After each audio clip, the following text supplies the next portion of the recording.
कल हम लोगों ने बहुत सारी मजे की बातें की। एक चैप्टर अभी शुरू करके उसके ऊपर डिस्कशन कर ही रहे थे कि वो चैप्टर खत्म हो गया और चैप्टर था शेयर कैपिटल का। तो शेयर कैपिटल की बेसिक्स, शेयर कैपिटल को डिटेल से हम लोगों ने समझने की कोशिश की। और अब पहले ये टेस्ट डिस्कस कर लेते हैं, ये बेचारा डिस्कस होने से रह जाता है। तो a secretary has recently joined the company. She informed the CEO that membership of company has crossed the maximum number provided under Companies Act 2017. तो देखिए जी हमारी प्राइवेट कंपनी जो है वो कंपनीज एक्ट 2017 की खिलाफ वर्जी में जा रही है, क्योंकि हम मैक्सिमम नंबर क्रॉस कर गए हैं। कॉर्पोरेट मेंबर्स हैं 14 कंपनियां जिन्होंने हमारे शेयर दिए हैं, 34 हैं इंडिविजुअल्स और ज्वाइंट शेयर होल्डिंग है 4 मेंबर्स ने मिलके 3 मिलियन शेयर्स खरीदे हुए हैं। तो ये मिला के हो गए 52 members. Under the relevant provision contained in companies act 2017 suggest the course of action in the given scenario. अब आप मैक्सिमम लिमिट क्रॉस कर गए हैं तो अब क्या करना पड़ेगा? तो इतनी जल्दी हमें पब्लिक कंपनी की तरफ जाने की जरूरत नहीं है। हम पहले ध्यान से देखेंगे कि जो ज्वाइंट शेयर होल्डर्स हैं, एक से ज्यादा शेयर अगर मिलके एक से ज्यादा शेयर होल्डर मिलके अगर शेयर खरीदे तो वो सिंगल काउंट में है। तो ये 4 मिला के एक काउंट 49 हो गए। तो 49 मेंबर। इसका मतलब है कि हम हर चीज के साथ नहीं गए, इसका मतलब हमें कुछ करने की जरूरत नहीं है। तो यहाँ पे आप कानून बताएंगे कि कानून है 50 मेंबर्स का और ज्वाइंट शेयर होल्डर्स कंबाइंड मिलके एक काउंट। फिर आप कहेंगे कि जो 4 मेंबर्स हैं 3 मिलियन शेयर वाले, इनको हम एक मेंबर काउंट करेंगे, जिसकी वजह से जो टोटल है वो 49 पे आ गया।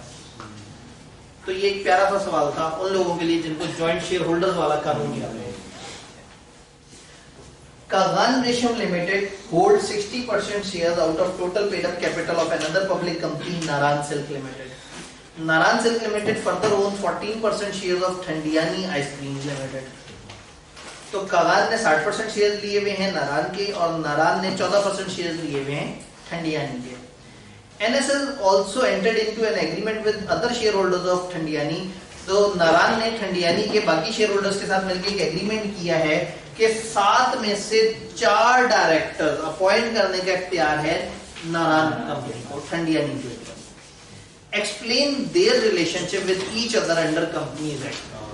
3 कंपनियां बताई, एक कंपनी ने दूसरे के 60% शेयर लिए हुए हैं, दूसरे ने तीसरे के 14% शेयर लिए हुए हैं, लेकिन तीसरे के ऊपर बोर्ड पे आधे से ज्यादा मेंबर अपॉइंट करने की पावर उसके पास है। तो इन कंपनियों का आपस में क्या ताल्लुक है? कागान होल्डिंग है नारान की, नारान सब्सिडरी है कागान की। इन दोनों का ये रिश्ता हो गया। नारान और ठंडियानी, नारान होल्डिंग है ठंडियानी की और ठंडियानी सब्सिडरी है नारान की। किस रूल पे? Majority directors. और पिछले वाला कौन सा रूल था? मोर देन 50% शेयर होल्डिंग वाला। और अब कागान और ठंडियानी का भी तो रिलेशन है आपस में, पेरेंट और सब्सिडरी की सब्सिडरी। तो कागान होल्डिंग है ठंडियानी की, होल्डिंग होनी चाहिए, और ठंडियानी सब्सिडरी है कागान की, सब्सिडरी की सब्सिडरी होनी चाहिए। तो इसमें होल्डिंग सब्सिडरी रिलेशन को एक प्यारे से सिनेरियो में आपको पूछा गया। सर वो कंट्रोल ऑफ बोर्ड में इधर करना होता है कि हमने 50% से अबव अगर शेयर होल्डिंग है, या जी या तीनों में या है, या एक कंपनी के आपके पास आधा से ज्यादा शेयर हो, या आधा से ज्यादा डायरेक्टर अपॉइंट करने की पावर हो, या सब्सिडरी की सब्सिडरी। तीनों में से एक भी रूल आ गया ना तो होल्डिंग सब्सिडरी रिलेशन। तो ये सिनेरियो यही समझाना चाह रहा है। Faizan associate association of person है और वेलफेयर ऑफ जनरल पब्लिक उनका इरादा है। फैजान एसोसिएट ये चाह रहे हैं कि वो एक लिमिटेड कंपनी बनाए, लेकिन वर्ड लिमिटेड ना इस्तेमाल करें अपने नाम के एंड पे। In view of provision of Companies Act and related rules thereunder, you are required to identify the condition that Fazan Associate would need to comply with in order to get the required permission from SECP, Securities and Exchange Commission की जगह SECP, securities and exchange commission of Pakistan से।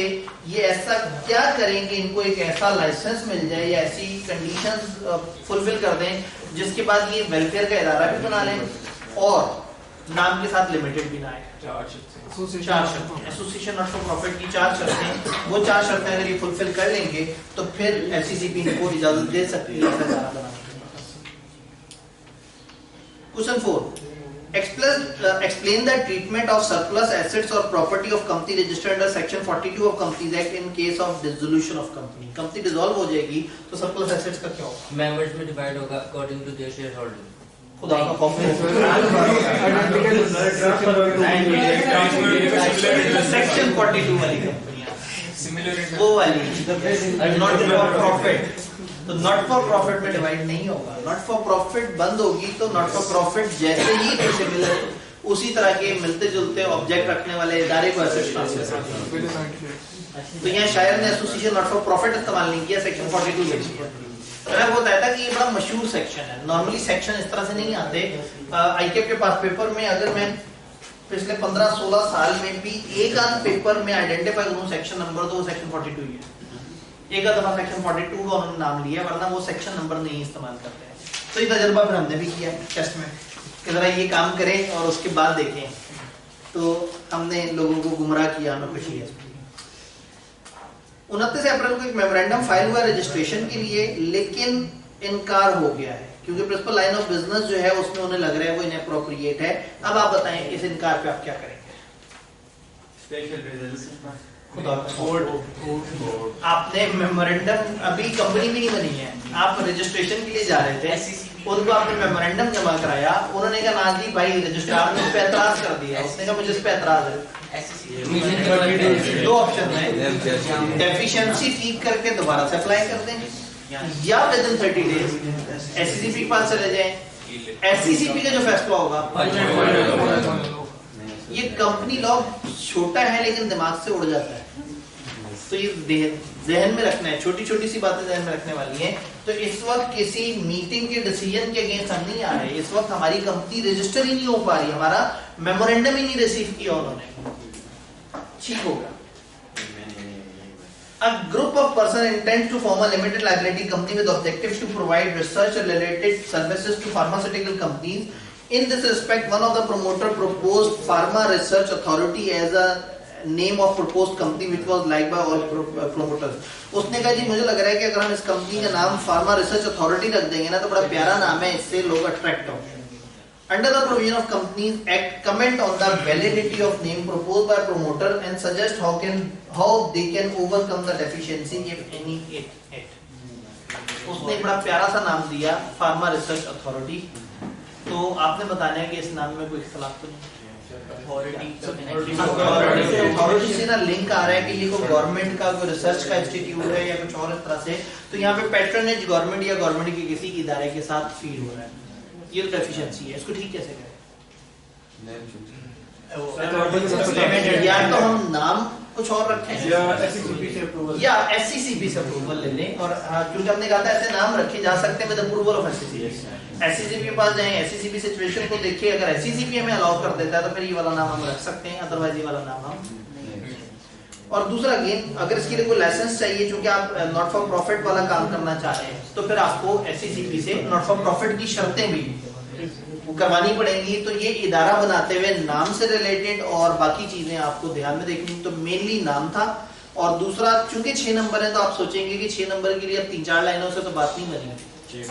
तो variety मजीद डालने के लिए आप वो वाली कंडीशंस लिख दें या ये लिख दें कि इस कंपनी को चाहिए कि एससीसीपी से लाइसेंस ले क्योंकि research is one of the वो जो 12 ऑब्जेक्टिव्स हैं उनमें से एक था रिसर्च.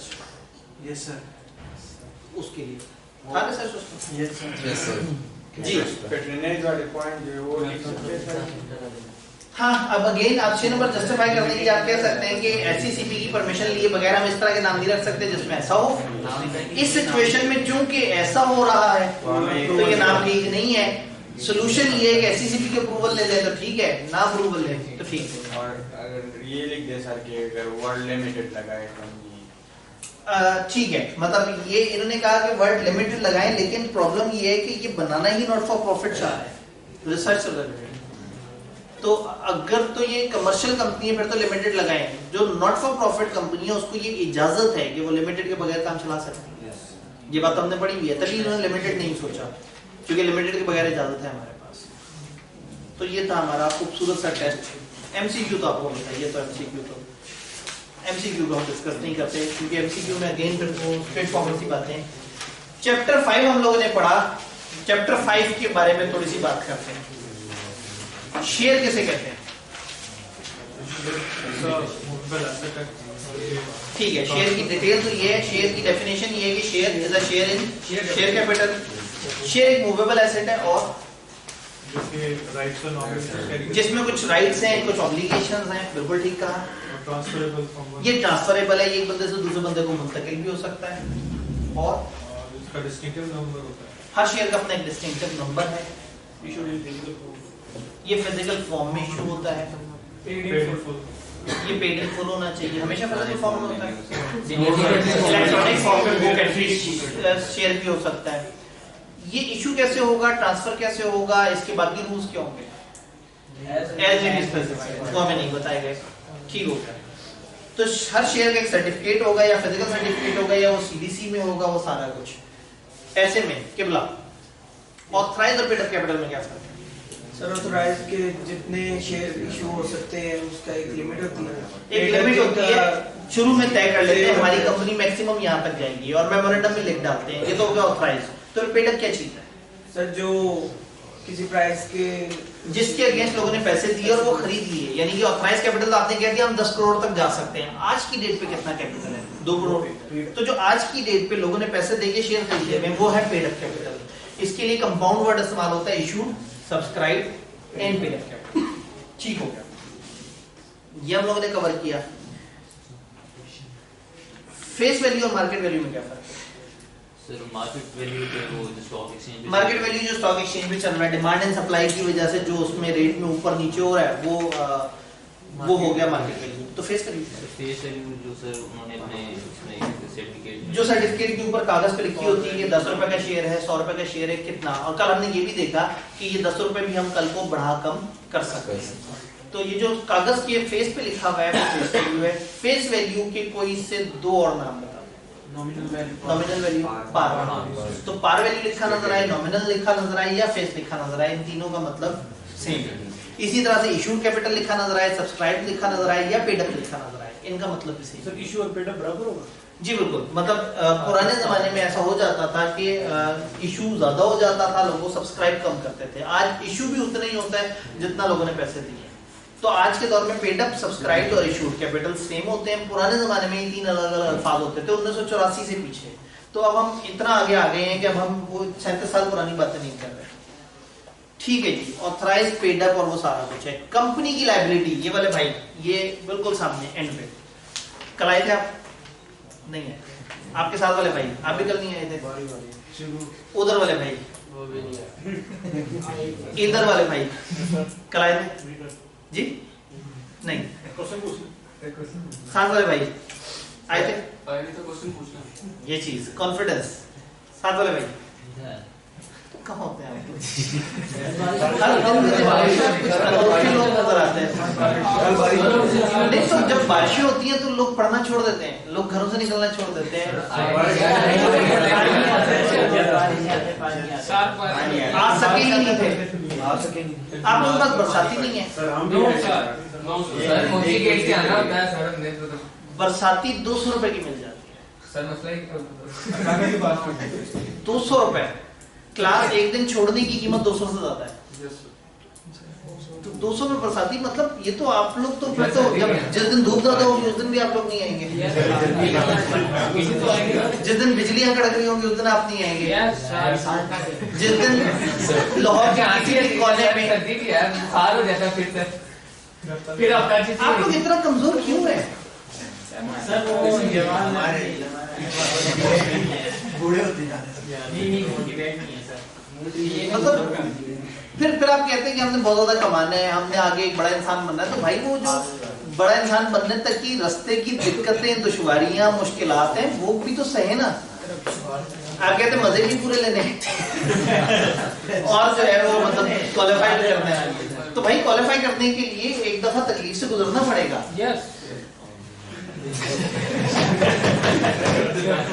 ठीक है। तो अगेन कल भी मैं बता रहा था कि आप लोगों ने बारियां लगाई हुई हैं, किसी दिन कोई फिल्म देखने आ जाता है, किसी दिन कोई फिल्म देखने पर एक दूसरे की स्टोरियां सुनाते हैं और फिर आपस में रिकंसाइल कर लेते हैं। तो खैर चलें, क्योंकि हमें सवाल का कहा था भाइयों ने कि आप सवाल पूछ लें।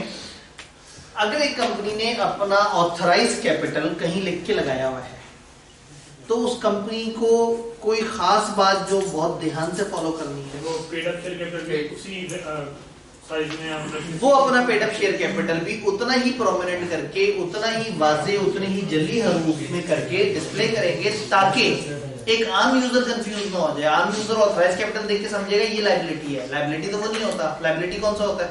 Paid up capital.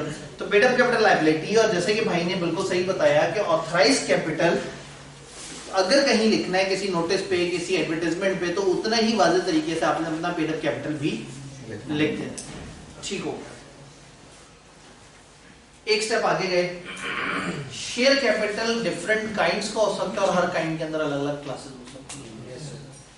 तो ये वाले भाई कोई सी दो काइंड्स बताते हैं शेयर कैपिटल की। ऑर्डिनरी और प्रेफरेंस शेयर कैपिटल। एक ऑर्डिनरी और एक प्रेफरेंस शेयर कैपिटल। ये वाले भाई आपसे सवाल हुआ अभी तक? आप कल आए थे? नहीं है। आप कल आए थे? आप आए थे कल? सर आया नहीं था, पर पता है वो बारिश काफी हो रही थी। असल में पता है कल ऐसा नहीं था कि कल क्लासें खाली हों। कल लोग आए हुए थे और अच्छे खासे आए हुए थे, और इन सबको भी बारिश से उतनी ही ठंड लगती है जितना ना आने वालों को लगती है। ठीक है, चलिए। ये एक पॉइंट है कि जो दूर से आ रहे हैं वो बारिश में खतरनाक हो जाता है। जो हॉस्टल वाले हैं वो करीब से आते हैं। मैं राइटिंग सर शांद्रे के पास, जौहर टाउन के पास, मुल्तान। मैं भी जॉर्डन के पास आया था। चलो मैं गाड़ी पे आया था, लेकिन मैं बाइक पे भी होता तो भी मैं लास्ट नहीं आया हुआ होता, क्योंकि मतलब हम लोग बाइक पे भी हुआ करते थे और अभी भी मतलब मुझे बाइक चलाना हमेशा से बड़ा पसंद होता था। अब सिर्फ मजबूरन गाड़ी वो की हुई है, वरना मैं बड़े अरसे तक बाइक पे आता रहा हूँ और शदीद बारिश में भी आ जाता था। आप कहेंगे सर आपको तो आने के पैसे मिलते थे ना। मुझे आने से पैसे जैसी हकीर चीज मिलती थी और आपको आने से इल्म जैसी अमीर चीज मिलती थी कि आप आके डेवलप होते हैं, सीखते हैं, तो लाइफ टाइम काउंट करता है। आपको वो इम्पोर्टेंट नहीं लगता, उस चीज को कभी भी आप काउंट नहीं करते। तो मैं अब 2-3 दिन से काफी तकरीरें कर रहा हूँ, तो मेरे ख्याल में बस अब ब्रेक लगा देते हैं, कोई फायदा नहीं। क्लास में ऐसे ही करते रहना है। कुछ लोग कभी आएंगे, कुछ लोग कभी नहीं आएंगे। इसीलिए डर के मारे हम ये बैकअप की कोशिश कर रहे हैं, और इसीलिए मैं बार बार कहता हूँ कि ये हरगिज कंफर्म नहीं है ये अभी कितना रिकवर होता है, इसमें से किस तरह से होता है और कितना विजिबल है, क्योंकि इसमें अभी भी स्क्रीन पे लहरें आ रही होती हैं। जब कन्वर्ट होता है तो उसमें ज्यादा साइज पे कन्वर्ट करें तो इमेज बेहतर होता है, लेकिन वो ज्यादा साइज अपलोड उस तरह से नहीं होता। कम साइज करें तो उसकी क्वालिटी खराब हो जाती है। तो इसलिए अभी हम डिफरेंट तरह के तजर्बे कर रहे हैं कि चलो कुछ ना होने से बेहतर है कि कम से कम एंड ऑफ सेशन पे कुछ ना कुछ वीडियोस इसमें से निकल आए जिससे आप लोगों को कुछ फायदा होता है। क्योंकि ये कमर्शियल रिकॉर्डिंग नहीं है ना। अगर ये सेलेबल लेक्चर्स होते तो यहाँ कैमरामैन बैठा होता जो बड़ा जूम करके और वो सारा कुछ है, तो फिर कॉलेज उस पर पैसे खर्च कर रहा होता। ये एक बस नॉट फॉर प्रॉफिट एक्टिविटी है जिसमें चलो अपनी क्लास के वो गुमराह बच्चे जो बीच में कभी एब्सेंट हो गए, अगर उन तक टूटा बच्चा भी लेक्चर पहुंच जाए तो चलो इतना भी होता है। जी आप कुछ कह रहे हैं सर? आपकी वो रिवीजन क्लासेस भी तो अवेलेबल हैं अगर कोई देखना चाहे तो? जी बिल्कुल, रिवीजन क्लास तो पब्लिकली नेट पे अवेलेबल है ना, वो तो पूरे पाकिस्तान के पास खुला माल पड़ा हुआ है। वो रिवीजन क्लास एक पूरी क्लास की वो नहीं होती, सब्स्टिट्यूट नहीं होता। रिवीजन क्लास होता है उनके लिए जिन्होंने एक दफा पढ़ा हुआ है, अब वो तेजी से रिवाइज करना चाहते हैं। तो उधर ऐसा नहीं है कि एक एक चीज पे बड़ी डिटेल से बात हो, उस पर सरसरी बात होती है। तो वो उसमें भी चैप्टर्स, ये सारा सिलेबस हमारे पास यूट्यूब पे रिवीजन मोड में भी पड़ा हुआ है। पिछले से पिछले सेशन आईकेएप में रिवीजन क्लासेस हुई थी, तो मैंने इस दफा की चेंजेस को बीच में इनकॉर्पोरेट करके एडिट कट वगैरह करके और मैंने वहां पे अपलोड कर दिया है। कंपनी लॉ पूरा, मतलब अभी एम लॉ हुआ था, ये बिजनेस लॉ हुआ था, रात मैंने कंपनी लॉ भी अपलोड कर दिया, यूट्यूब पे अपलोड कर दिया। अभी तो फिलहाल चूंकि मैंने रात अपलोड किया तो शायद अभी इतनी जल्दी रेप्लिकेट ना हुआ, एक हफ्ते बाद आप सर्च करेंगे तो आपको कई चैनल्स पे नजर आ जाएगा। फिलहाल आप यूट्यूब पे जाके आतिफ आब्दी लिखेंगे तो खाली आतिफ नहीं लिखना, नहीं तो आतिफ असलम की रिकमेंडेशन होगा। तो आतिफ आब्दी लिखेंगे तो एक वो रिकमेंडेशन में आ जाएगा आतिफ आब्दी ऑफिशियल। आप उस चैनल पे जाएं, उस चैनल में ना कैटेगरीज बनी हुई होती हैं, आईकेएप revision classes, mentoring session, guidance session, इस तरह से करके। तो जो सबसे ऊपर मैंने क्या किया, रिवीजन क्लास की कैटेगरी सबसे ऊपर बना दी है, उसमें अलग अलग प्लेलिस्ट बनी हुई है। बिजनेस लॉ की रिवीजन क्लास, ऑडिट की रिवीजन क्लास, कंपनी लॉ की रिवीजन क्लास, फाइनल की ऑडिट की रिवीजन क्लास। तो उसमें से जो कंपनी लॉ के F7 की रिवीजन क्लास आप उसे ओपन करें तो उसमें 13 फाइल है, 12 चैप्टर्स की हैं और 13वीं फाइल है जो कि एंड ऑफ सेशन सवाल जवाब होते हैं बच्चों के, तो वो उसमें जो पूरी किताब के सवाल जवाब हैं वो तब देखनी चाहिए जब पूरा सिलेबस हो गया।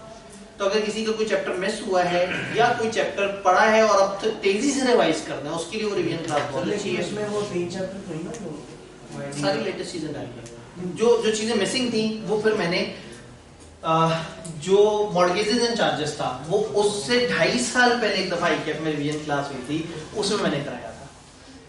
मैंने फिर वो वाला पकड़ के उसमें डाल दिया। वाइंडिंग अप मेरी CA फाइनल की 3.5 साल पहले एक रिवीजन क्लास हुई थी, उसमें से निकाल के डाल दिया। तो कहीं ना ये डाटा पकड़ के उसको चेपियां लगा लोगों के सेटिंग करते हुए और जो छोटी मोटी नई चीजें हैं उनके छोटे छोटे से बीच में क्लिप्स डाल दिए हैं। तो उसमें बीच में अचानक से मैं ICAP से गायब हो जाता हूँ और अचानक से स्क्रीन चल रही होती है, उस पर मैं लिख रहा होता हूँ। फिर अचानक से मैं 2.5 साल पुराने वाले ICAP में चला जाता हूँ जिसमें इस जगह पे कैमरा लगा हुआ है, गंदा सा एक अजीब सा ब्लर सा इमेज आ रहा है, तो उसमें ना आपको ICAP के हर दौर का वो नजर आ रहा होगा कि ये कैसे इवॉल्व हुए। अब तो बहुत खूबसूरत डिस्प्ले होता है ICAP की रिवीजन क्लास का। सर आंसर जी आंसर क्वेश्चन का आंसर बताओ। हाँ इतनी देर से क्वेश्चन का आंसर सोच के बैठा था, उसने कहा मेरा फिसल ना जाए आंसर। जी बताइए क्या है आंसर? सर 2 है, ऑर्डिनरी और प्रेफरेंस शेयर की काइंड है। ठीक है। और क्लासेस इसके अंदर है, रिडीमेबल और क्लासेस इसके अंदर है, ऑर्डिनरी और प्रेफरेंस शेयर होल्डर्स काइंड्स हैं और हर काइंड के अंदर अलग अलग क्लासेस हो सकती हैं। ऑर्डिनरी और प्रेफरेंस शेयर के फर्क हमें बताने का शर्फ हासिल करेंगे किबला, अगर आप कल आते हैं। अब तक 10 लोग तो ऐसे आइडेंटिफाई हो चुके हैं कि कल नहीं आएंगे। चलें भाईजान, आपके मजबूत कंधों पर नाजुक जिम्मेदारी है। ऑर्डिनरी शेयर होल्डर वोट कर सकता है, प्रेफरेंस ऑर्डिनरी वोट कर सकता है, प्रेफरेंस वोट नहीं कर सकता। वाइंडिंग अप के केस में प्रेफरेंस शेयर होल्डर्स को पहले पैसे वाइंडिंग अप के केस में प्रेफरेंस शेयर होल्डर को पहले पैसे मिलेंगे और उनको उनकी असल रकम मिलेगी, सरप्लस वगैरह नहीं मिलेगी। प्रेफरेंस शेयर होल्डर्स को डिविडेंड पहले मिलता है और फिक्स होता है अमाउंट। प्रेफरेंस शेयर होल्डर्स को डिविडेंड एक तो पहले मिलता है बाकियों से और मिलता भी फिक्स अमाउंट है। एक परसेंटेज डिफाइन होती है और परसेंटेज प्रॉफिट्स की नहीं होती, परसेंटेज कैपिटल की होती है कि जितना कैपिटल आपने खर्चा हुआ उसका इतने परसेंट आपको मिलेगा।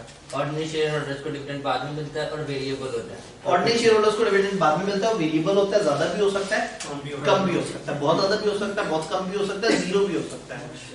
अगर प्रॉफिट ना हो तो फिर डिविडेंड हम नहीं देते, अदरवाइज हमने हमेशा डिविडेंड देना होता है। अब प्रेफरेंस शेयर होल्डर्स को तो डिविडेंड मिलना होता है, तो इसमें 2 कैटेगरीज होती हैं, क्यूमुलेटिव और क्यूमुलेटिव का क्या मतलब होगा भला? अगर एक साल प्रॉफिट नहीं मिला अगले साल उनको 2 साल के इकट्ठा मिलता है। और नॉन क्यूमुलेटिव जिस साल होगा प्रॉफिट उस साल मिलेगा, अदरवाइज उनको प्रॉफिट नहीं मिलेगा। डन। सर एक क्वेश्चन है। जी जी सर ये प्रेफरेंस शेयर जो हैं ये इंटरेस्ट की तरह ही होते हैं ना?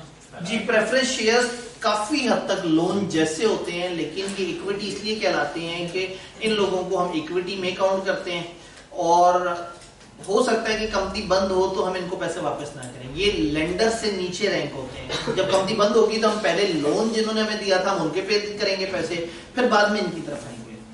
तो ये कहलाते कंपनी की इक्विटी होल्डर। इक्विटी तो इरिडीमेबल में आएगी ना? क्या चीज? रिडीमेबल। ये अब अगेन इसके ऊपर हमने कल गुफ्तगू की थी कि रिडीमेबल और इरिडीमेबल के अंदर अकाउंटिंग ट्रीटमेंट थोड़ा सा डिफरेंट है, लॉ का ट्रीटमेंट थोड़ा सा डिफरेंट है।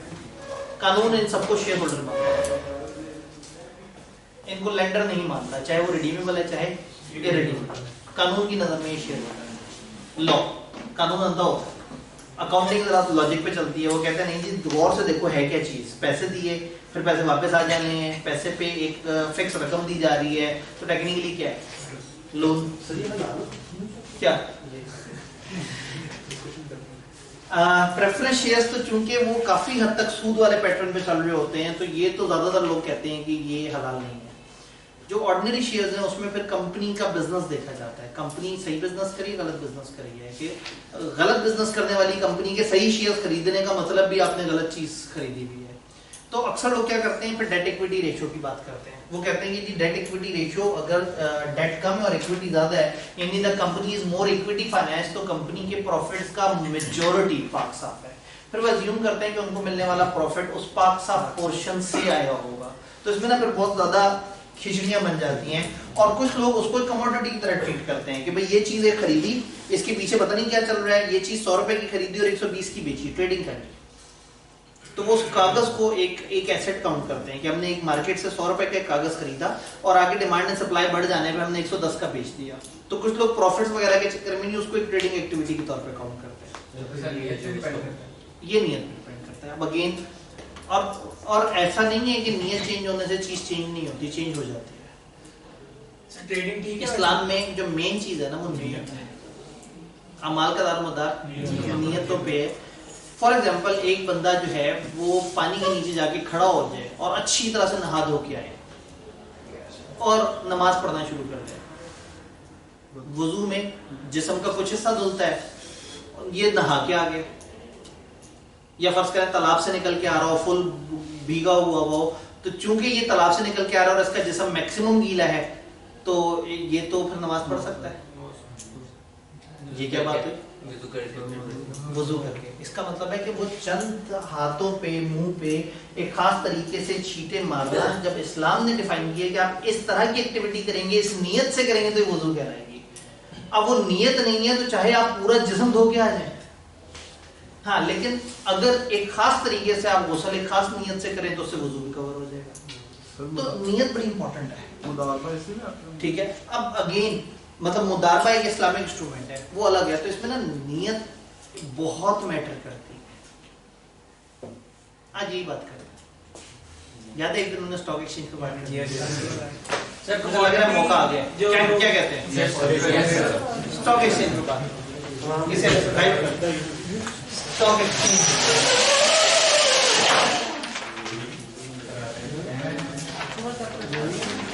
सीए हलाल है या हराम है?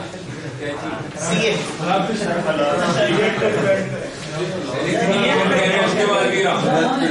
इतनी मेहनत करके भी हराम, क्योंकि हम मेहनत कर रहे हैं इसलिए हलाल है।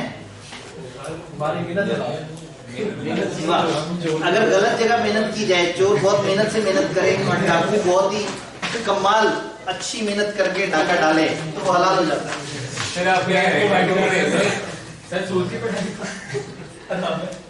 सूद पढ़ने वाला, लिखने वाला, पढ़ाने वाला, सवाल कराने वाला, कहाँ जाएंगे ये सब? डिफरेंस बता रहे हो क्या हम सूद पढ़ा रहे हैं? क्या हम आपको सूद लेना सिखा रहे हैं? क्या आपको सूद सेट करना सिखा रहे हैं? अगर आपको किसी ने बचपन में 2 + 2 = 4 करना सिखाया है तो क्या उसने भी आपको सूद की कैलकुलेशन सिखाई है? उसने आपको एक टेक्निक सिखाई है कि कैलकुलेशन कैसे करते हैं। ये आपके अपने दिमागी खराफात पे डिपेंड करता है कि आप वो वाली कैलकुलेशन जो है वो चोरी के पैसे को टोटल करने पे लगाएं या वो पैसा जो है वो आप चंद बेवाओं को जो पैसे डिस्ट्रीब्यूट हुए उनका ग्रैंड टोटल करने पे लगाएं। टेक्निक आपके पास है, इस्तेमाल आपने करना है, अच्छा या बुरा वो आप पे डिपेंड करता है। तो मेजॉरिटी ऑफ द थिंग्स में ना ये चीज बड़ी इंपॉर्टेंट होती है कि आप उस चीज को यूज कैसे कर रहे हैं, आपका इरादा क्या है। जैसे मुदारबा है, अगर इरादा सही है तो वो हलाल हो जाता है और अगर इरादा गलत है तो वो हराम भी हो जाता है। तो इसमें इरादे का एक बड़ा एक इंपॉर्टेंस है। सबसे पहले देखते हैं कि ये स्टॉक एक्सचेंज में क्या हो रहा है और फिर शेयर्स के बैक पे क्या चल रहा है। शेयर बेसिकली एक कमोडिटी है जो आपको 2 राइट्स दे रही है। नंबर 1, ये शेयर कल को मार्केट में अच्छा रेट पे चला गया, आप इसे बेच के निकल गए। नंबर 2, ये शेयर आपको एक कंपनी में मलकियत दे रहा है। अगर आप वो मलकियत क्लेम कर रहे हैं तो इसका मतलब आप उस कंपनी के ओनर्स में आ गए, उस कंपनी के प्रॉफिट्स में हिस्सेदार बन गए। अगर वो प्रॉफिट गलत तरीके से कमाया जा रहा है और आपको पता है कि गलत तरीके से कमाया जा रहा है तो आप उस गलत बिजनेस में हिस्सेदार बने। तो या तो एक ऐसी कंपनी जो इक्विटी बेस्ड हो जिसमें हुई इक्विटी, ऐसी कंपनियों जो कि हलाल बिजनेस कर रही हो, अगर आप उसमें शेयर होल्डर बनते हैं तो इसका मतलब आपने हिस्सा डाला है एक ईमानदार सच्चे बिजनेस में और आपको जो प्रॉफिट मिल रहा है वो बिल्कुल पाक साफ होकर मिल रहा है, फिर तो बड़ा मजेदार काम है।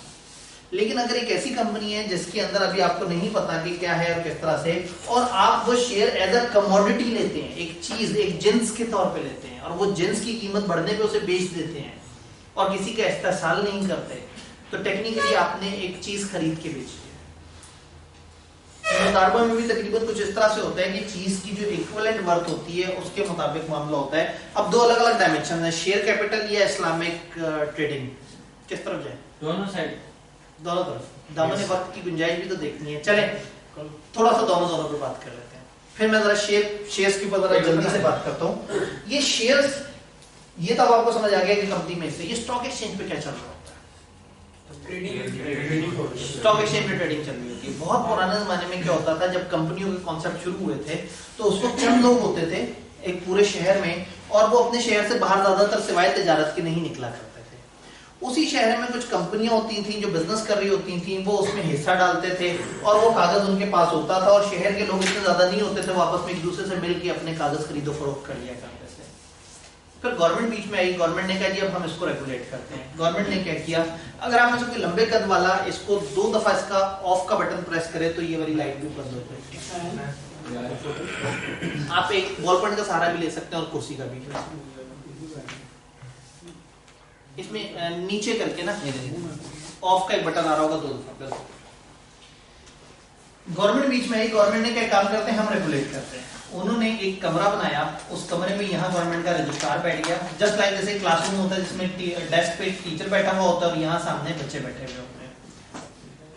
उन्होंने क्या किया, उन्होंने कहा जी सुबह 8 बजे ये जो इदारा बनाया, उन्होंने कहा ये स्टॉक एक्सचेंज है, गवर्नमेंट का स्टॉक एक्सचेंज। यहाँ दरवाजा है, लोग सुबह 8 बजे यहाँ दाखिल होते थे और रजिस्ट्रार को अपने अपने नाम लिखवा लेते थे। उसके बाद यहाँ सामने कुर्सियों पर बैठ जाते थे। जब तक ट्रेडिंग आसान थी, जब तक तो थोड़ी सी कंपनी और थोड़े से लोग होते तो आपस में मिलजुल के कर लिया करते थे। जब कंपनियां ज्यादा हुई और शोर शराबा मचना शुरू हुआ तो गवर्नमेंट ने इस मामले को अपने हाथ में ले लिया। उन्होंने कहा जी हमारा नुमाइंदा अपने सामने सारी ट्रांजैक्शंस करवाया करेगा। रजिस्ट्रार यहाँ बैठ जाता था गवर्नमेंट का, और लोग रजिस्ट्रार स्टॉक एक्सचेंज का, हमारा वाला नहीं, कंपनी वाला नहीं। यहाँ से लोग दाखिल हुए, अपने अपना नाम लिखवाए, अब बैठ गए। अब रजिस्ट्रार ने कार्रवाई शुरू की 8:15 पे, जब सब लोगों के नाम एंटर हो गए।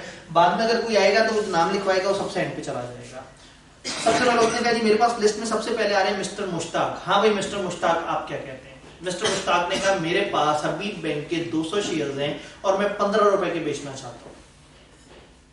तो उन्होंने कहा हाँ भाई मिस्टर मुश्ताक 200 शेयर 15 रुपए के बेचना चाहते हैं, आप में से कोई बोली लगाता है? एक भाई ने उधर से हाथ खड़ा करके कहा कि हाँ मैं 200 शेयर 15 रुपए के हिसाब से खरीदना चाहता हूँ। भाई को लगता होगा कि उन शेयर्स की वर्थ है, तो भाई ने ऐसा कहा। तो हो सकता है भाई के साथ एक और बंदा बैठा हो जिसे लगता हो कि इन शेयर की से ज्यादा वर्थ है, तो हो सकता है वो कहे मैं 15.5 के ये शेयर खरीदना चाहता हूँ। तो सकता है इधर वाले भाई सोचे कि यार ये ऐसा ना हो ये लोग ले उड़ेंगे, इसके शेयर तो बड़े जबरदस्त हैं, बंदे को पता नहीं है ये तो 20 रुपए का शेयर है कम से कम। उसने कहा जी मैं 17 रुपए देने को तैयार। अभी डिमांड एंड सप्लाई पर डिपेंड करता है, वो जिस कंपनी की शेयर बेचने जा रहा है उसकी डिमांड कितनी है और इनके पास सप्लाई कितनी है। इकोनॉमिक्स एग्जाम करा के तो नहीं आ रहा है, तो जितने इकोनॉमिक्स पढ़ी है डिमांड एंड सप्लाई वाली बातें समझ आती है। फर्स्ट करें इन्होंने कहा होता कि मैं 200 शेयर 15 रुपए के हिसाब से देना चाहता हूँ और कोई इंटरेस्टेड ही ना होता कि यार क्यों खरीदे, हम काम का शेयर ही नहीं है, तो हो सकता है वो रजिस्ट्रार के हाँ भाई कोई किसी बंदे की तरफ से कोई आवाज नहीं, भाई किसी की तरफ से कोई आवाज नहीं है, वो अपनी ऑफर रिवाइज करना चाहेंगे। उन्होंने कहा अच्छा 14 रुपए पे अगर कोई 200 शेयर लेना चाहे। अब अगेन वही बात है कि डिमांड कम होगी तो रेट कम होना शुरू हो जाएगा, डिमांड बड़ी भी होगी रेट बढ़ना शुरू हो जाएगा। रेट वो ना बढ़ाएं, आपस की बोलियां देने वाली रेट बढ़ा देंगे। तो होता ये था कि इस तरह से बोली शोली हुई, फर्स्ट करें ऑप्शन क्रैक हो गई 70 रुपए के हिसाब से, ये वाले भाई ने खरीदना है ये वाले भाई ने बेचना है, दोनों के दोनों यहाँ पे गए रजिस्ट्रार के पास, रजिस्ट्रार के सामने रजिस्ट्रार ने उस कागज पे इंदराज किया ये शेयर इतने शेयर इस बंदे ने इस बंदे से खरीदे, उनके ठप्पे अंगूठे वगैरह लगवाए और उस बंदे से कहा मेरे सामने इसको पैसे ट्रांसफर करो, उसने उसको पैसे दिए, उसने उसको इससे शेयर सर्टिफिकेट लिया, बैग पे साइन हुआ, रजिस्ट्रार ने उस पे ठप्पा लगाया, शेयर उस बंदे का हो गया, पैसे इसके पास आ गए। फिर बैठ गए अपनी जगह पे, फिर उसने कहा मेरे पास दूसरा नाम आ रहा है नूरुद्दीन ऐबक। हाँ भाई नूरुद्दीन ऐबक साहब आप क्या चाहते हैं? उन्होंने कहा जी मैं बेचना नहीं चाहता, मैं खरीदना चाहता हूँ। मैं चाहता हूँ कि मुझे कोई अस्करी सीमेंट के अगर 1000 शेयर दे दे, मैं पर शेयर 100 रुपए देना चाहता हूँ। तो उसने कहा भाई हाजरीन में कोई है जिसके पास अस्करी शेयर के वो हो? अगर किसी के पास नहीं है तो कहेंगे अच्छा भाईजान इस वक्त तो कोई बंदा मौजूद नहीं है, खुदा हाफिज़। अगर मौजूद होगा तो बंदा कहेगा कि मैं बेचना चाहता हूँ लेकिन बंदे ने कीमत बड़ी हल्की लगाई है, इसको क्या पता अस्करी क्या चीज है, मैं लूंगा 140 रुपए। फिर वहीं बार्गेन शुरू हो जाएगी। हो सकता है अवाम में से एक बंदा और बीच में कूदा है। तो ये था सबसे इनिशियल वर्जन स्टॉक एक्सचेंज, क्योंकि लोग आते थे गवर्नमेंट के सामने बैठ के एक जगह पे बातचीत हुआ करती थी। जमाना बड़ा, बंदे बढ़ते चले गए। एक टाइम आया कि इस कमरे में बंदे इतने ज्यादा होते थे कि उनकी बारी ही नहीं आती थी और एक अकेला रजिस्ट्रार डील नहीं कर पाता था। तो स्टॉक एक्सचेंज का अगला वर्जन क्या हुआ? एक हॉल, एक बड़ा हॉल और नीचे एक छोटा हॉल। यूं समझे बेसमेंट में चंद रजिस्ट्रार बैठ गए और फर्स्ट फ्लोर पे मुख्तलिफ लोग आ गए, सैकड़ों लोग आ गए। वो वहां से बुइयां लगाएंगे। हर बंदा इनमें से किसी न किसी के पास रजिस्टर्ड हुआ है, वो अपने वाले बंदे को आवाज देके कहेगा मैंने असली सीमेंट के शेयर 200 रुपए के हिसाब से बेचने इतने, उसकी आवाज ये भी सुनेगा और यहाँ मौजूद और लोग भी सुन रहे होंगे।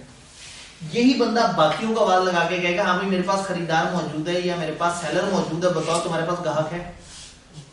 ये सब के सब ब्रोकर्स बन जाएंगे, ये मिडलमैन बन जाएंगे। अब ये इनकी ट्रांजैक्शंस करवाने के लिए है। तो किसी ब्रोकर के पास खरीदार होगा, किसी ब्रोकर के पास बेचने वाला होगा, और हो सकता है जब ये आवाज लगाए तो कहीं 1 मिनट रुको, अभी वो साथ एक और बंदे ने आवाज लगाई थी, चलो तुम दोनों की डील करवाते हैं। ये सिस्टम ज्यादा नहीं चला क्योंकि ये महज़ब कौमों में चल सकता है। इधर मछली मंडी बन गई, शोर शराबा, धक्के पड़ रहे हैं एक दूसरे को, इसकी आवाज सुनाई दे रही है, इसकी नहीं सुनाई दे रही, सारा कुछ है। तो उन्होंने कहा ये मसला ये है कि लोग इतने ज्यादा हो गए हैं कि अब मुश्किल है, एक काम करते हैं लोगों को गायब कर देते हैं। लोग कनेक्ट हो सिर्फ अपने ब्रोकर के साथ। फिर अगला जमाना आया, अगला जमाना ब्रोकर भी जरा थोड़े से सियाने हो गए थे। एक बड़ा सा हॉल जिसमें ब्रोकर अपने अपने कंप्यूटर्स के साथ बैठे हुए।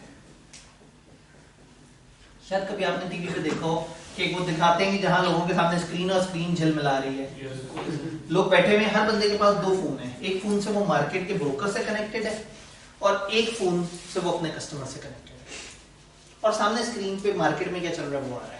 इस बंदे को कॉल आई, एक बंदे की यार बैंक अल्फला के शेयर 200 में बेचना चाहता हूँ 15 के हिसाब से, इसने सामने सिस्टम में डाल दिया 15 के हिसाब से। इस बंदे को नजर आया 15 के हिसाब से, इसको एक बंदे ने कॉल पे बताया हुआ था कि मैं खरीदने में इंटरेस्टेड हूँ। इसने उसको कॉल की, उसने कहा हाँ भाई 15 रुपए के हिसाब से एक बंदा आया बेच रहा है खरीदने, तो यार 15 ज्यादा है, 14.5 की आवाज लगाओ। इसने यही सिस्टम में वो किया, जब ट्रांजेक्शन देखी कि कौन से वाले ब्रोकर ने ट्रांजेक्शन वो किया, दूसरे फोन से उसको कॉल मिला दी, या ये जो 15 की आवाज लगाई है ना 14.5 करवा दो, मैं डील डन करा देता हूँ। तो क्या हुआ, एक फोन से मार्केट से कनेक्ट हुए हैं, एक फोन से कस्टमर से कनेक्ट हुए हैं, सामने स्क्रीन पे सारा व्यू आ रहा है और उसके बाद ट्रेडिंग हो रही है। तो लोग अपने ब्रोकर को कॉल कर रहे हैं, ब्रोकर से राब्ता कर रहे हैं, और ऐसा हो सकता है कि एक ही ब्रोकर के पास दोनों ट्रांजेक्शन हो, बाइंग एंड सेलिंग की, और ऐसा हो सकता है कि अलग अलग लोग हैं।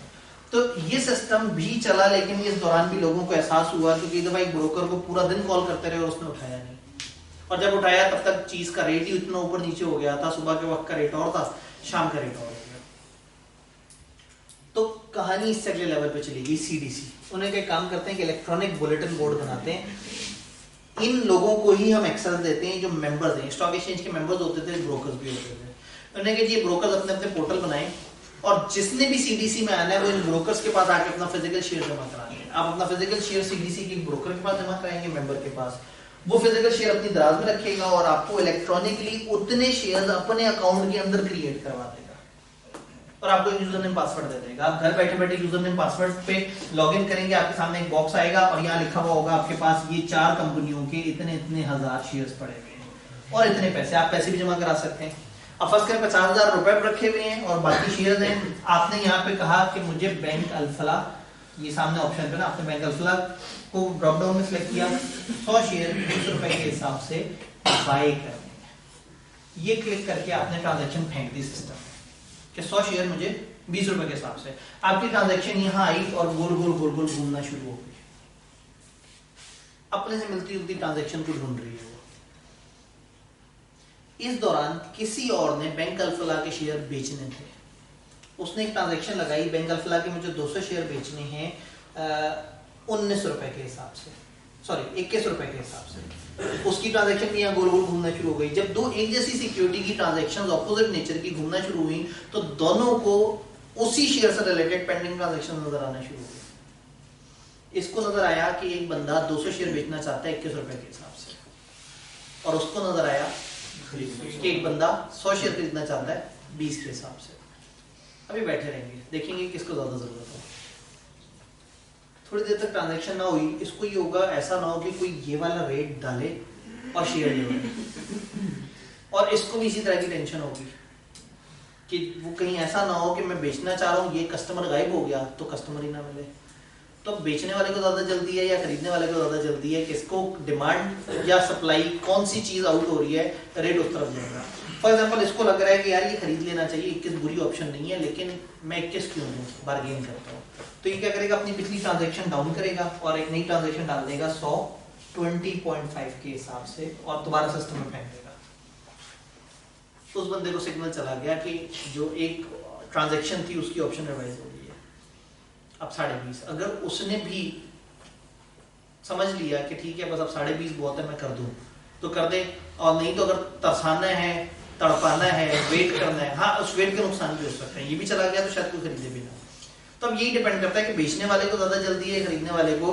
तो अगर इसको लग रहा है हाँ ये 20.5 अच्छा है तो ये अपनी ऑप्शन रिवाइज करेगा, इसको 20.5 कर देगा। तो जैसे ही रेट से टैली हुआ, दोनों में से जिसके यूनिट्स कम है वो ट्रांजैक्शन एग्जीक्यूट हो जाएगी। उसने 100 खरीदने हैं, इसने 200 बेचने हैं, तो इसके 100 शेयर खुद सेल। जिस टाइम पे आपका रेट लॉक हो जाए, जब रेट दोनों का मैच हो जाएगा सीडीसी में, तो अब क्या होता है घर बैठे बैठे एक बंदा बेतहाशा ट्रांजैक्शन कर सकता है। आप सुबह के वक्त स्टॉक एक्सचेंज ओपन करें, सुबह 8 से लेकर दोपहर 2 बजे तक उसका एवरेज टाइम चल रहा होता है वीक डेज के अंदर। जुम्मे में थोड़ा सा जल्दी कवर हो जाता है। उस दौरान आप वहां पे आए और ट्रांजैक्शन करें। कभी कभी डिपेंड करता है स्टॉक एक्सचेंज पे, अगर मुल्क में जरा कोई हालात जरा बेहतर है या कुछ और, तो वो शाम 5 बजे तक भी चला लेते हैं उसका टाइम। तो आप वहां पे बाइंग करते रहें। आप अपने पैसों से ज्यादा की बाइंग नहीं कर सकते और अपने शेयर से ज्यादा की सेलिंग नहीं कर सकते। आपने बेच दिया, दूसरे ने खरीद लिया, ना पैसे आपने दिए ना शेयर उसने दिए। शेयर किसी ब्रोकर की दराज में रखे हुए हैं और पैसे भी किसी ब्रोकर के अकाउंट में रखे हुए हैं। इलेक्ट्रॉनिकली आपके पास पैसे उतने आ जाएंगे, उसके पास उतने शेयर इलेक्ट्रॉनिकली नजर आ रहे होंगे। आपको फिजिकली कब जाना पड़ेगा? जब आपने सिस्टम से पैसे बाहर निकालने होंगे या जब आपने वो शेयर्स फिजिकली निकलवाने होंगे, तो फिर आप अपने ब्रोकर से कहेंगे कि मेरी ट्रांजैक्शन हुई थी इतने दिन पहले, अब मुझे ये वाले शेयर चाहिए। इसमें फिर कॉन्सेप्ट होता है T+1, T+3, T+7 के ट्रांजैक्शन के कितने दिन बाद सेटलमेंट। ऐसा नहीं होगा कि मैंने आज सिस्टम में खरीदा और मैं पहुंच जाऊं 1 घंटे बाद ब्रोकर के पास, दो शेयर्स। शेयर्स तो इस वक्त किसी और की दराज में किसी और जगह पे पड़े हुए हैं। ऑनलाइन सेटलमेंट हुई है ना, मेरे सामने नजर आ गई है। तो एक ऑनलाइन सेटलमेंट है जो with in fraction of second हो जाएगी, और एक फिजिकल सेटलमेंट है जो ब्रोकर्स ने आपस में करनी है। तो ये स्टॉक एक्सचेंज पे इस तरह से। अब क्या होगा, हर डे के एंड पे स्टॉक एक्सचेंज एक समरी देगा, आज के दिन कौन कौन सी कंपनी के कितने कितने शेयर्स में ट्रेडिंग हुई, हर शेयर की औसत प्राइस क्या रही, एक शेयर स्टार्ट कितने पे हुआ, एक शेयर एंड कितने पे हुआ।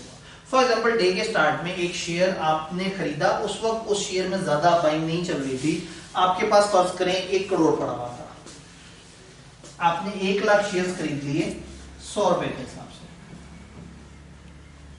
1 करोड़ हो गया। सुबह के वक्त खरीद लिए, डे में मुख्तलिफ लोगों ने वो शेयर खरीदा बेचा, कभी बायर ज्यादा रहे कभी सेलर ज्यादा रहे, ट्रांजैक्शन एक एक बंदे, ये तो मैंने एक ट्रांजैक्शन बताई ना, एक एक बंदे को 17 पेंडिंग ट्रांजैक्शन नजर आ रही है। तो इतनी सारी ट्रांजैक्शन हो रही थी, डे एंड तक कुछ लोगों ने उसका शेयर ज्यादा खरीदे तो बेचने वाले ने 100 से बढ़ा के 101 कर दिया, फिर भी खरीदे जा रहे थे। तो एक बंदे ने जिसने चंद सेकंड पहले खरीदा था 101 का, उसने 102 पे दोबारा सेल पे लगा दिया।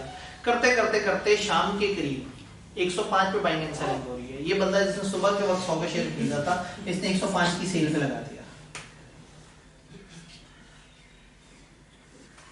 कितना प्रॉफिट हुआ इसे? 5 लाख। 6 घंटे के अंदर 5 लाख का प्रॉफिट, 1 करोड़ की इन्वेस्टमेंट।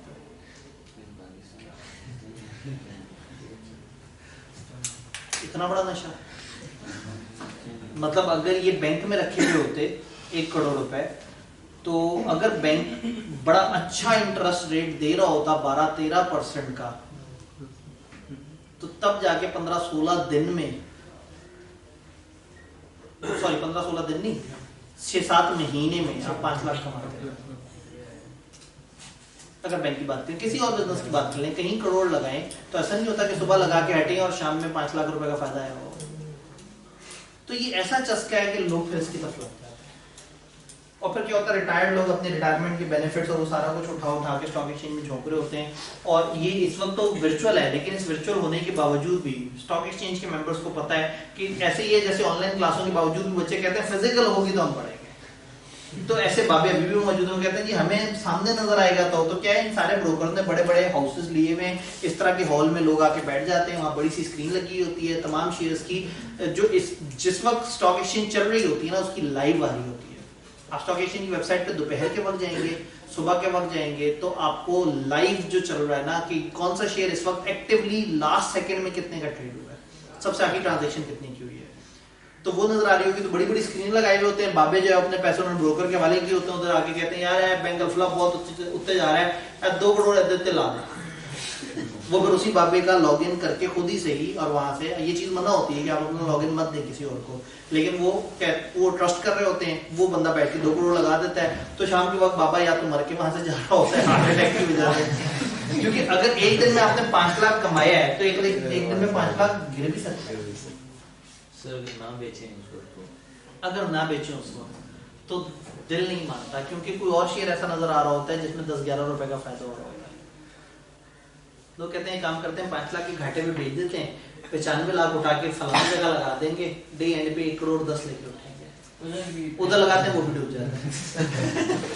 तो अगेन मतलब ये है बड़ा अनसर्टेन, बड़ी हवाई सी है कि टोटल डिमांड एंड सप्लाई। अच्छा फिर ब्रोकर कई दफा खुद से भी खेलते हैं, सुबह से ही अचानक से ना एक कंपनी के शेयर में धड़ाधड़ खुद ही से पैसे लगाने शुरू कर देंगे। जब एक शेयर में मुसलसल बायर नजर आ रहा है ना तो अवाम के लोग पागल हो जाते हैं, अवाम सारे वो कहते हैं ये क्या हो रहा है, ये अस्करी सीमेंट अचानक से कैसे इतनी बिकना शुरू हो गई। पता लगता है जी अस्करी सीमेंट जो है वो 2 घंटे के अंदर उसके 43 करोड़ शेयर्स निकल गए।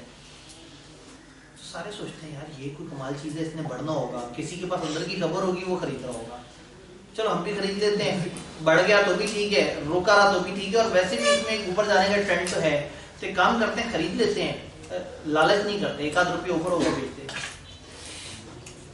लोग लेके रख लेते हैं, वो 1 रुपये ऊपर जाता है, कहते हैं यार 1 रुपये ऊपर जा रहा है इतना प्रॉफिट हो गया।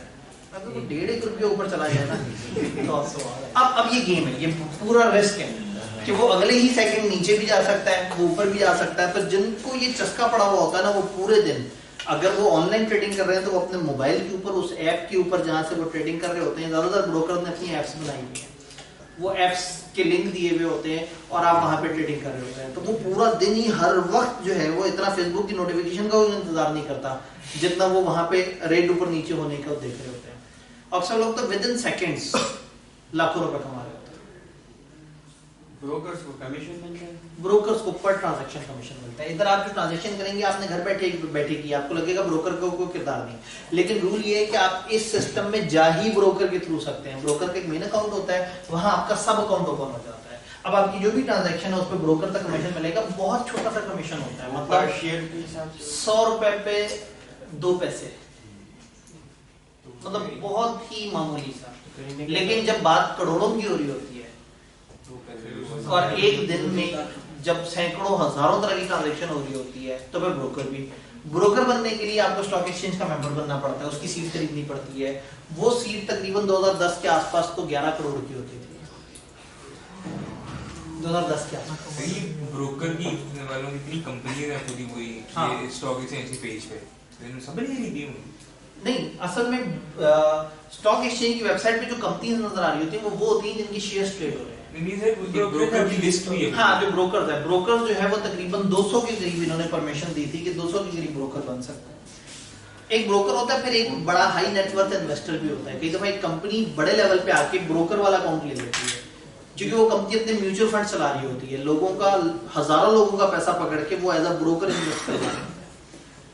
तो ये जो ब्रोकर ने सुबह सुबह रेट चढ़ाया, तकरीबन 2-3 घंटे बाद जब वो शेयर 4-5 रुपए ऊपर चला गया होता है, वो सब ब्रोकर अपना माल बेचते हैं और निकल जाते हैं।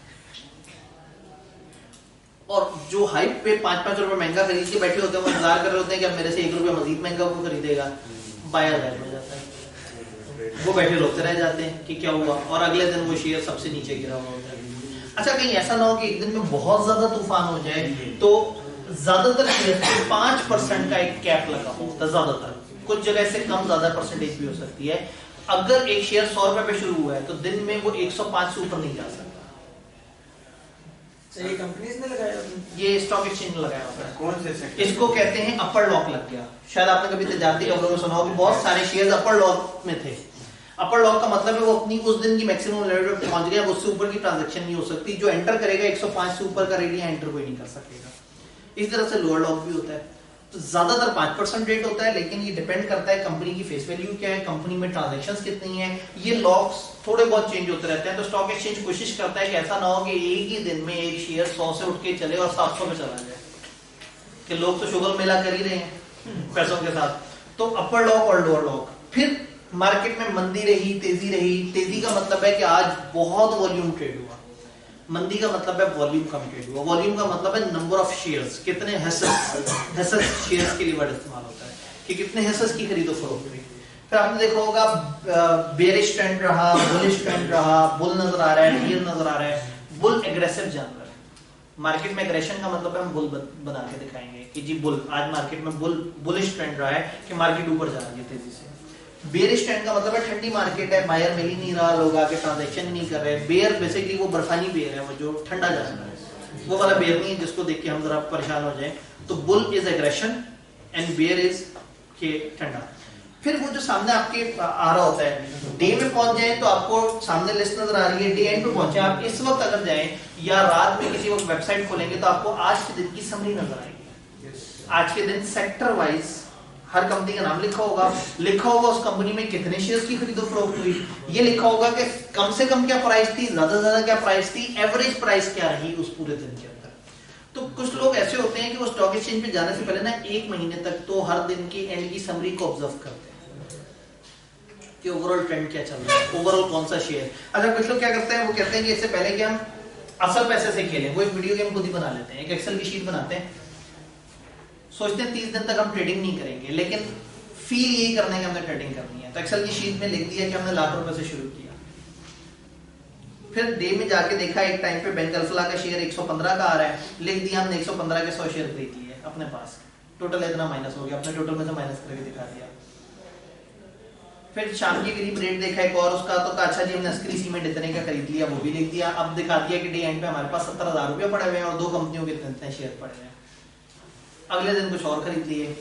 फिर तीसरे दिन दोबारा से देखा, पता लगा बैंक अल्फला 115 के बजाय 118 का हुआ, वह लिख दिया हमने 118 का बेच दिया इतने शेयर, और बता दिया कितने पैसे आए दोबारा से। तो वो 1 महीने तक ना खुद ही आर्टिफिशियली अपनी डायरी में ही कैलकुलेशन करते रहते हैं कि अगर मैंने खरीदा होता और अगर मैंने बेचा होता तो मुझे प्रॉफिट हुआ होता या ना हुआ होता। तो वो खुद ही से एक गेम खेलते हैं। अक्सर ब्रोकर ये गेम भी आपको प्रोवाइड करते हैं।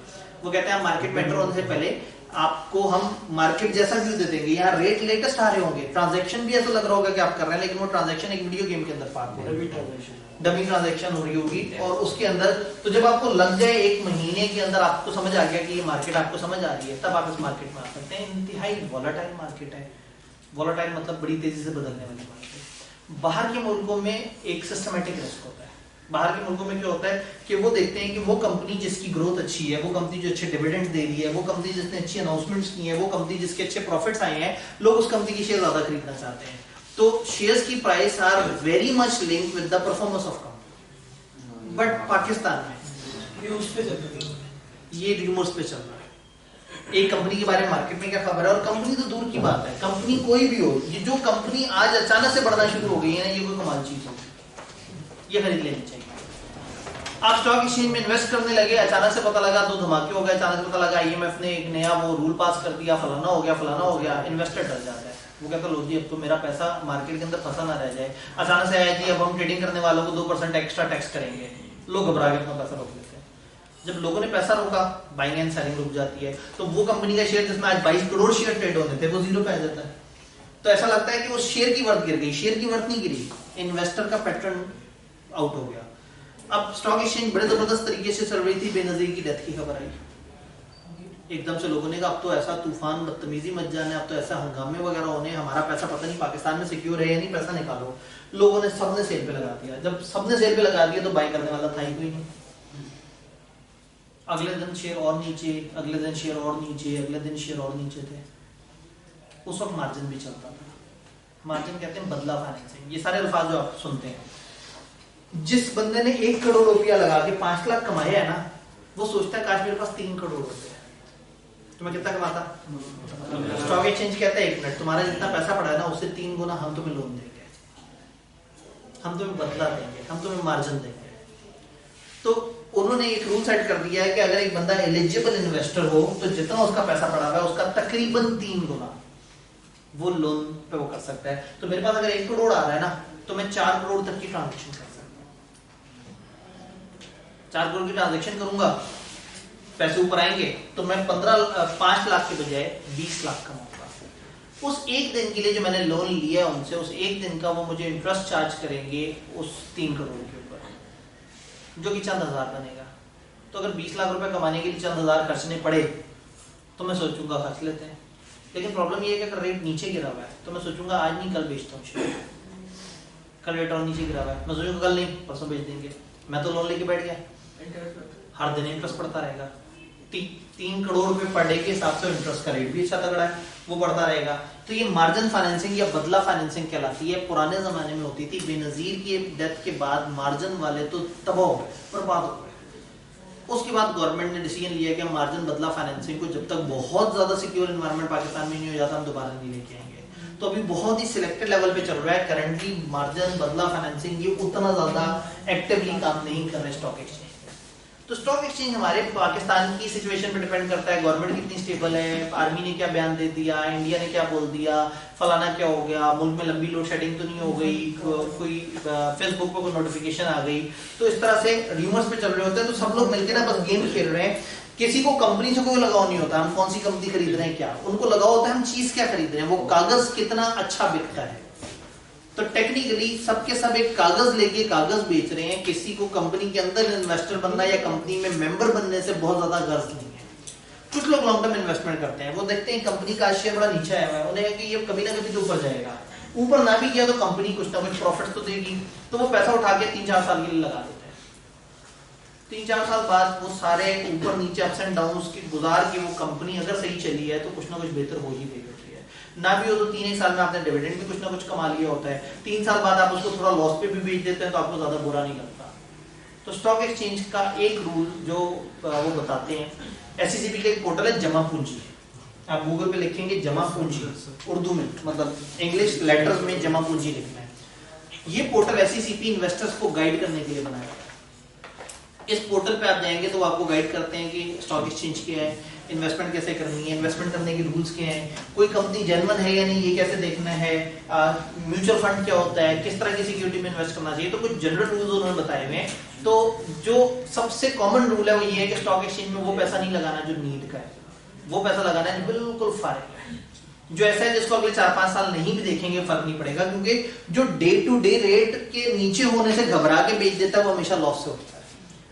अगर रेट ऊपर नीचे हो रहा है तो ठीक है, ये ऐसे ही जैसे डॉलर 168 पे बहुत सारी दुनिया ने खरीदा और उसके बाद वो नीचे आते आते 160 पे आ गया और अब अच्छा खासा दोबारा से ऊपर चला गया। तो अगर जो डे टू डे चल रहा है ना वो परेशान रहेगा। हाँ, अगर एक बंदा डॉलर खरीद के रख दे, यार एक काम करता हूँ 4 साल बाद बेचूंगा, तो 4 साल बाद उसने 250 रुपए पे होना है।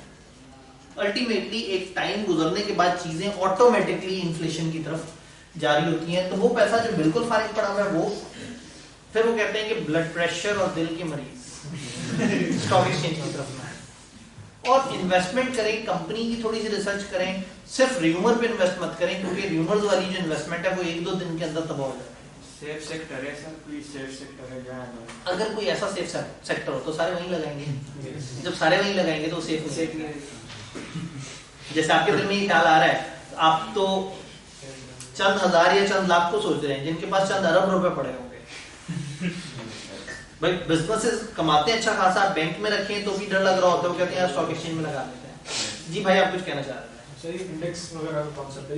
इंडेक्स किस तरह से होता है? इंडेक्स क्या था, सन 2000 में जो प्राइसेस थी ना उनका उस दिन एक बेस ईयर बना दिया 2000 को, और उसके बाद फर्स्ट करें सन 2000 में 15 अरब रुपए की ट्रांजैक्शन हुई। अब 15 अरब रुपए की जब ट्रांजैक्शन हुई सन 2000 में, तो 2000 में जिस दिन हमने ये बेस बनाई अगले दिन पता लगा कि 15 अरब और चंद करोड़ की ट्रांजैक्शन हुई, यानी अगले दिन 1% ज्यादा ट्रांजैक्शन हुई। क्यू और पी का कॉन्सेप्ट याद है? लेस पियर पार्शियल, क्वांटिटी मल्टीप्लाई होती थी प्राइस से। तो ये जो इंडेक्स है वो एक दिन का ऐसे निकला कि हम कहते हैं ना 15 अरब की ट्रांजैक्शन का मतलब है कि बहुत सारे शेयर्स बहुत सारे अलग अलग रेटों पे थे, तो क्वांटिटीज प्राइसेस से मल्टीप्लाई हुई और जवाब आया। तो अगले दिन या क्वांटिटी बढ़ गई होंगी या रेट बढ़ गए होंगे या दोनों थोड़े से बढ़ गए होंगे या एक कम हुआ होगा दूसरा बढ़ गया होगा, लेकिन अगले दिन ट्रांजैक्शन हुई 15 अरब और इतने 100 करोड़ की। तो हुआ ये कि अगले दिन ट्रांजैक्शन 2% ज्यादा हुई। पिछले दिन अगर 100 था तो अगला दिन 102। इंडेक्स आपको पता है 100 के मल्टीपल्स पे चल रहा होता है। तो फिर आप देखते हैं कि जितने परसेंट बढ़ाई है तो हम कहते हैं आज के दिन इंडेक्स 2 पॉइंट के इजाफे के साथ 102 पे आके बंद हो गया। अब अगर वो कहते हैं कि इंडेक्स 35,000 है, इसका मतलब है बेस ईयर्स में जो टोटल वैल्यू थी एंड पे Q इंटू P का मल्टीपल आज 350 गुना उससे प्राइसेस हुई है।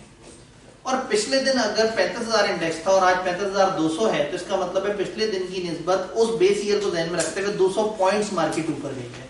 200 पॉइंट का मतलब है दो का इंडेक्स बढ़ा है। तो इतने पॉइंट्स के इजाफे के साथ इंडेक्स इतनी सतह पे आके रुक गया। तो ये इंडेक्स जब वो टोटल इंडेक्स बताते हैं तो ये वो फिक्स्ड इंडेक्स है, वो बचपन से सन 2000 से कंपेयर करके बता रहा होता है। और जब हम चेन इंडेक्स की बात करते हैं तो वो कहते हैं ना आज इतने पॉइंट्स के इजाफे या कमी, आज का दिन कमी रहा तो इंडेक्स नीचे आया होता है। इंडेक्स नीचे आया का मतलब ये है कि पिछले दिन की टोटल वैल्यू वर्सेस आज के दिन की टोटल वैल्यू, आज के दिन की वैल्यू पिछले दिन से इतने परसेंट का, वो जितने पॉइंट्स बताए ना उसमें से 2 जीरो गायब करके आप समझ जाएं अगर का इंडेक्स 200 बढ़ा तो इसका मतलब है 2% पिछले दिन से आपकी ग्रोथ है। और अगर वो कहीं इंडेक्स इतने पॉइंट्स नीचे हुआ तो उतना ही आपको माइनस करेगा। तो इंडेक्स इसमें चेन इंडेक्स भी होता है, बेस इंडेक्स भी होता है। सन 2000 को बेस प्राइस बनाया जाता था। ये लोग बड़े अरसे से कोशिश कर रहे थे कि बेस प्राइस चेंज करें क्योंकि 2000 को गुजर बड़ा टाइम हो गया, तो लेकिन वो चेंज करने से इनका इंडेक्स गिर जाएगा जिससे इनकी परफॉर्मेंस खराब हो जाएगी। क्योंकि इकोनॉमी की जो ग्रोथ है उसका एक चीज ये होता है कि स्टॉक एक्सचेंज का इंडेक्स कहां पे पहुंचा हुआ है।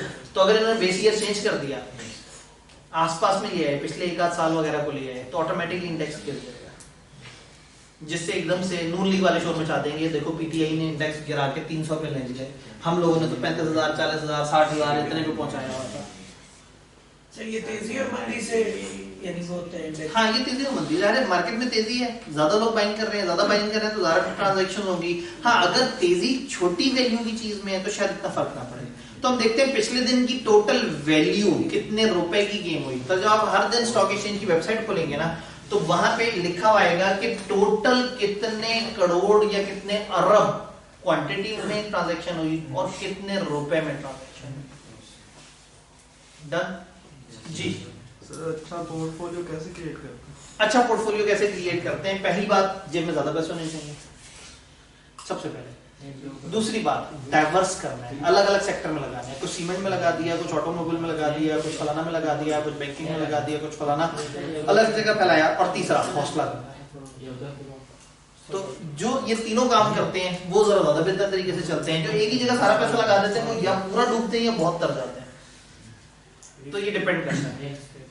तो एक आसान काम क्या होता है, आप म्यूचुअल फंड्स में लगा देते हैं। कुछ कंपनी होती है वो कहती हैं आप अपने पैसे हमें दो, हम हजारों लोगों से पैसे पकड़ के हम 25 जगह पे लगा देंगे और हमें जो रिटर्न आएगा वो आप लोगों में डिवाइड कर देंगे।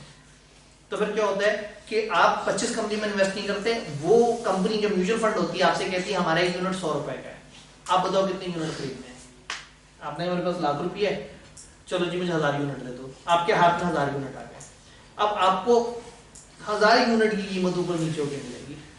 और वो 1000 यूनिट की कीमत ऊपर नीचे कैसे होगी? आप जैसे हजारों लोगों से उन्होंने पैसे पकड़ के करोड़ों रुपया लगाया होगा मार्केट में, और मार्केट की ऊंच नीच से उन्होंने डाइवर्स किया होगा, कुछ इधर लगा दी कुछ इधर। मार्केट की ऊंच नीच से जो उनको प्रॉफिट्स हुए अपनी वो सर्विस फीस बीच में रखी और बाकी आपकी यूनिट में ऐड कर दिया, तो आपका यूनिट अचानक से आपको बढ़ा नजर आएगा। बड़ी मजे की कहानी है। ये इतनी नहीं है कि पता लगे कि आधी बात सुनकर आप कहें लो जी अब तो मैं स्टॉक एक्सचेंज में खेलूंगा, बड़ा मजेदार गेम है। लेकिन वही बात है कि जितना टाइम था वो या इस्लाम वाली डिस्कशन कर सकते थे, या इधर तो वो क्या इस्लामी है क्या नहीं है ये वाली बात फिर किसी दिन के लिए हमारी पेंडिंग रह गई। लेकिन स्टॉक एक्सचेंज, बुल ट्रेंड क्या है, बेयरिश ट्रेंड क्या है, इंडेक्स क्या होता है, हसस किसे कहते हैं, मंदी तेजी क्या है, सीडीसी में ट्रांजैक्शन कैसे होती है, ऑनलाइन ट्रांजैक्शन कैसे होती है, स्टॉक एक्सचेंज आजकल टीवी पे ये वर्जन दिखाते हैं स्टॉक एक्सचेंज का और ये तो दिखाई नहीं सकती, तो फिर चलो। पुराने जमाने में ये होता था, अक्सर मूवीज में, इंग्लिश मूवीज में आपको ये भी दिखाते हैं। क्योंकि अगेन वही बात है कि मौजूद कामों का मामला और होता है। जी सर शेयर की प्राइस अप डाउन जा रही है, ठीक है, इसका कंपनी के बिजनेस पे क्या कोई ताल्लुक नहीं है, कोई ताल्लुक नहीं है। शेयर की प्राइस ऊपर नीचे का कंपनी से दूर दूर तक कोई ताल्लुक नहीं है। बैंक ऑफ पंजाब की जब वाइंडिंग अप करीब थी तो बैंक ऑफ पंजाब पाकिस्तान के टॉप 10 शेयर्स में आता था, क्योंकि उसकी प्राइस 100 रुपए के आसपास होती थी। और ये बड़ा आइडियल वो होता है कि 100 रुपए से 2-3 रुपए ऊपर होता था या 2-3 रुपए नीचे होता था। तो दिन में जिन 10 शेयर्स में सबसे ज्यादा ट्रेडिंग होती थी उनमें बैंक ऑफ पंजाब भी आता था, जिसका असल में वाइंडिंग अप करीब आई हुई थी, बंद होने लगी थी कंपनी। तो हमारे यहाँ एक्चुअल परफॉर्मेंस ऑफ कंपनी से ताल्लुक नहीं है, ताल्लुक ये है कि मार्केट में क्या चल रहा है, क्या चीज बिक रही है। जब मेरा भाई एक बात कहता है, वो कहता है कि अगर टायर भी बहुत महंगा हो जाए ना तो औरतें उसे भी गले में पहनते हैं। सोने में खास बात ये है कि वो बहुत महंगा है, इसलिए मतलब वही बात है, किसी और धातु को उससे ज्यादा महंगा कर दें, लोग उसे पहनना शुरू करते हैं। कंपनी को क्या फायदा होता है स्टॉक एक्सचेंज पे उसके जो शेयर होते हैं? कंपनी को क्या फायदा होता है, उस कंपनी में लोग धड़ाधड़ इन्वेस्ट करते हैं। अब इस कंपनी को जब खुद को पैसे चाहिए होंगे, जिसका शेयर 10 रुपए का है, मार्केट में 200 का चल रहा है, जब इनको अपने प्रोजेक्ट के लिए चाहिए होंगे, ये कहेंगे हमें 150 रुपए पर शेयर के हिसाब से हम लोग लॉन्च करने लगे हैं, तो अवाम का एक समंदर आके इनसे खरीद लेगा, इनको लोन नहीं लेना पड़ेगा, ये अपनी ही इक्विटी को बढ़ा के, और लोगों से भी कहेंगे कि मिलेगा तुम्हें 10 रुपए, बाकी प्रीमियम है। शेयर के ऊपर लिखा हुआ है 10 रुपए, मैं 10 रुपए की चीज खरीद रहा हूँ 150 रुपए देके, मतलब वो अगर सरप्लस हुए तो मिलेंगे, लाइबिलिटी आपकी 10 रुपए के हिसाब से। सर डिविडेंड किस पर देंगे? डिविडेंड भी 10 रुपए के हिसाब से मिलता है। अगर डिविडेंड लेना है तो आपको अपना मेंबर अपने आप को बनाना है। ये लोग अक्सर मेंबर नहीं बनाते, शेयर खरीदते हैं, बेच देते हैं, दरमियान में इन नहीं होते, अपने आप को उसमें ऐड नहीं करवाते। मेंबर बनने के लिए आपको कंपनी की रजिस्टर ऑफ मेंबर्स में भी एंट्री करवानी पड़ती है, खाली शेयर पकड़ के या बेच देने से आप मेंबर नहीं बनते। डन? तो हम लोगों ने वादे के मुताबिक एक दिन जो हम लोगों ने स्टॉक एक्सचेंज पे बात करनी थी वो कर ली है। अब किसी दिन मौका मिला तो वो जो कौन सी इस्लामिक ट्रांजैक्शन है, कौन सी नहीं, पे इस्लामिक मोड ऑफ फाइनेंस जो 5 हैं उनके ऊपर बात करेंगे। और वैसे तो एमएफए में आपके ऑफिशियल सिलेबस के अंदर भी शामिल है। ये तो हलाल है। हम पाकिस्तान से जी, ये तो हलाल है। ये तो उस दिन बात होगी ना जब हम इस्लाम की बात करेंगे। बात ये कि हवाई है, एक कागज के ऊपर ट्रांजैक्शन हो रही है, अगर पीछे उसके सब्सटेंस मौजूद है तो फिर वो हलाल होता है। इसके ऊपर अब कहानी बात ऐसे नहीं है। एक दिन में 2 सवाल किया।